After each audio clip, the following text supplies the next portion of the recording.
Brooklyn is known for being home to Biggie Smalls, King's Theater, and one of the first free African-American communities in the United States, Weeksville. The city is now looking to keep the history of these neighborhoods like Bed-Stuy alive through a new initiative called Neighborhood Stories, which allows New Yorkers to share their tales of growing up in New York City in their own words. Bedford-Stuyvesant was a quiet place. The people in Manhattan call it the country.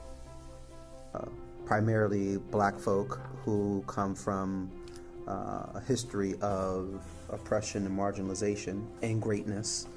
And the natural place to choose, of course, was Bed-Stuy.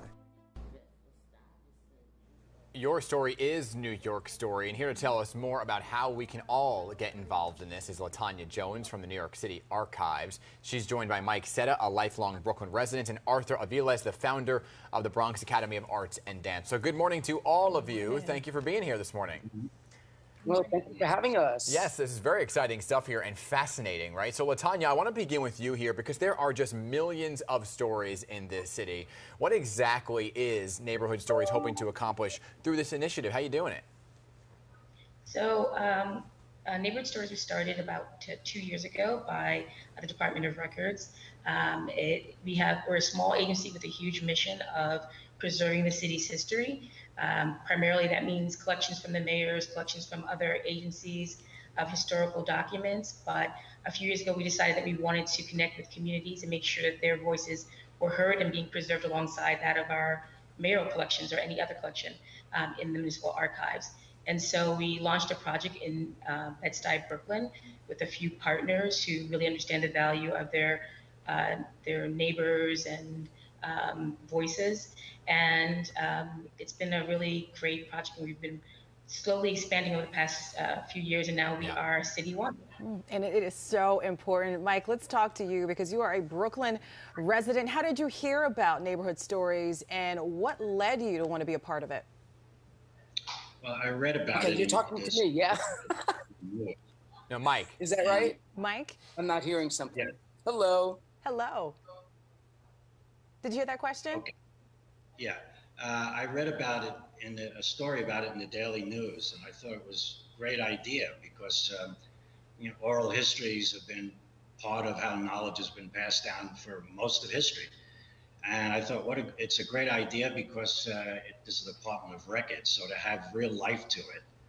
And I thought, as someone who's lived my entire life, I'm 71 in Brooklyn and seen changes, that it would be great to participate. So I contacted them. The news story had an email to contact, so I contacted them, and and we made an appointment and had an initial meeting, and it was really interesting. I love talking about the city. I love being a New Yorker and a Brooklynite, especially. Yeah, I mean, and, it's so many of your stories and New Yorkers' stories that just make up the fabric of our society, right? It's the best part about New York is you walk up to somebody and ask where you're from, what's your story, and you're going to get an earful from a New Yorker, right? So, Arthur, let's bring you into the conversation here because you were born in Queens, raised in Long Island, and in the South Bronx, where you set up the Bronx Academy of Dance, right? So you're included in this as well. Your voice and your story included. How did you hear about it? How did you get involved? Well, it's the Bronx Academy of Arts and Dance. That's my space. So I might think that in my head that my voice is somewhat representative of the Bronx queer people of color who know they belong right here in the Bronx and are challenged by a macho adversity that exists right here in the borough.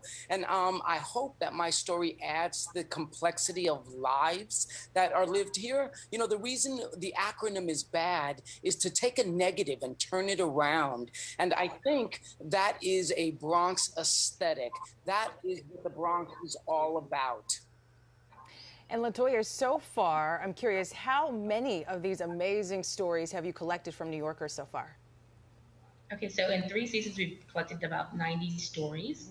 But as I said, we have 20 volunteers ready to interview people across the city. So we're looking for more stories right now. Yeah, so if you are a New Yorker right now who's like, you know what, I want to be part of this, I have a story to tell, where do they go to actually get involved here and participate? Sure, our website is www.archives.nyc. /neighborhood stories. Okay. Now, this is a loaded question, so I want to start with Arthur here. You know, you ask a New Yorker what's your fondest memory of New York, and gosh, there's so many. But what would you say yours is? Arthur.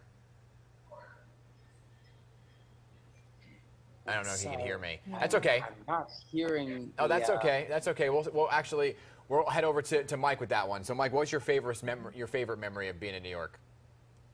Well, I was raised by an extended family, so there were four families on one block, and so I grew up in an atmosphere of community where I was surrounded by cousins and aunts and uncles, and every Sunday we would have dinner at my grandmother's with 20 people, and all my friends or any of our friends were always invited. That sense of real community, which Brooklyn still has. I love that growing up. I mean, people from the outside of New York who have this idea that New York was a cold place. I never understood that, because the Sunset Park that I grew up in was really a big community. It was difficult community if you were a boy.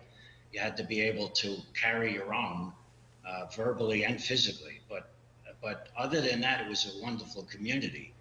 And the Park Slope, where I live now, where I raised my daughters and now my grandchildren are being raised, it has that same sense of community without that roughness that I had growing up. Yeah, and you said family dinners. I mean, family dinners with 20 people, that's, my gosh, it's a whole thing.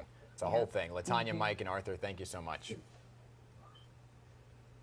Appreciate it. Yeah, that's the beauty. As things evolve, you hope to still, for generations, to look back and still feel that history and hear those stories and know where they came from. Exactly.